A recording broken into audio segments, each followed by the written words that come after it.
tigers and so on. Those animals were physically equipped to hunt. We've got pretty puny bodies. I mean, if you look at our fingers, there's nothing particularly aggressive about a human finger. And so we had to use our brains, and we had to cooperate. And so we had to use our brains, and we had to cooperate. And so we had to use our brains, and we had to cooperate. And so we had to use our brains, and so we had to use our brains, and we had to cooperate. Cooperation is something that we take for granted. Mm-hmm. We think of ourselves as being highly competitive, but actually, compared with other animals, we're intensely cooperative.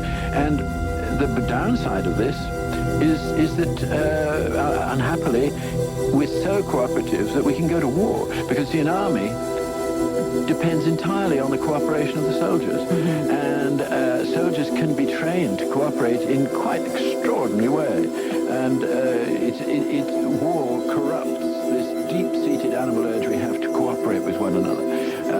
And that's the sad side of it. But the good side of it is that it enables us to live in great cities where we're wildly overcrowded and where most animals would be stressed out of their minds. But we can cope with overcrowding because we are so helpful and so cooperative.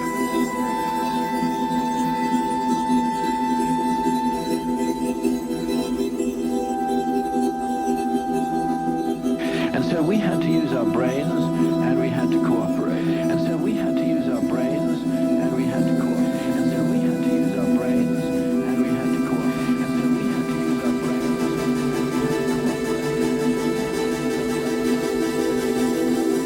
had to cooperate. If you don't have an axe to grind, if you're not pushing something, if you're just interacting with people, you find them incredibly cooperative, even in countries that are in serious trouble. The ordinary people just want to be friendly.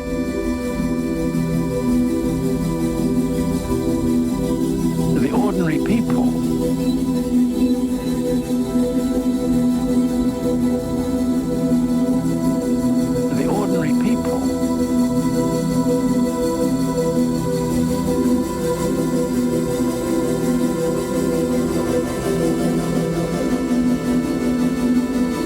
just want to be friendly.